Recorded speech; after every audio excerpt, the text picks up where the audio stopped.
अस्सलामुअलैकुम जनाब, की हाल चाल जनाब। नवी सब गल सब्ज मंडी हूँ बोल कर मरा करा मौजा हूँ मेहर कमीशन साहब असगर अली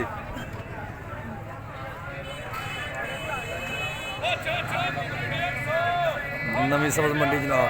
चल चल चल चल चल आ चल हरिया भाई हरिया हरिया 50 रुपया जे हरी 50 हरी 50 हरी 50 हरी 50 माशाल्लाह गोभी जनाब ढेर लगे पे सस्ता माल।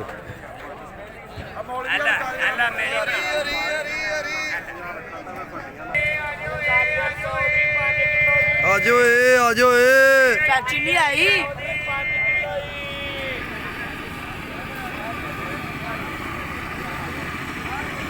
नवी गल्ला सब्ज मंडी गल्ला मंडी ते सब्ज मंडी दोवें कट्ठियां।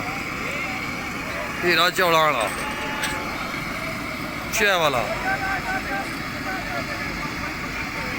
चेहरा मेरे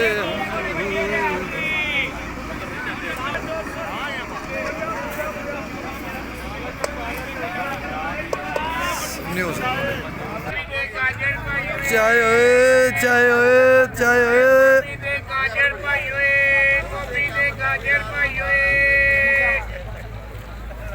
गोभी दे गाजर भाई गोभी दे गाजर भाई ओए गोभी दे गाजर भाई ओए ਪਾਗਲਾ ਜਿਹਾ ਹੁਣ ਦਿਖਣੇ ਹੀ ਨੇ ਸ਼ੁਰੂ ਜੋ ਹੋ ਗਏ ਪੈਲੀਆਂ ਚ ਆਵੇ 450 ਮਟਰ ਸ਼ੁਕਰ ਕਰ ਲੈਣਾ ਲੱਗੇ ਖਾਣ ਪਾਣੇ ਨਹੀਂ ਆ ਬਾਜੀ ਮਟਰ ਕਰ ਦੁਨੀਆ ਠੀਕ ਹੈ ਕਿਆ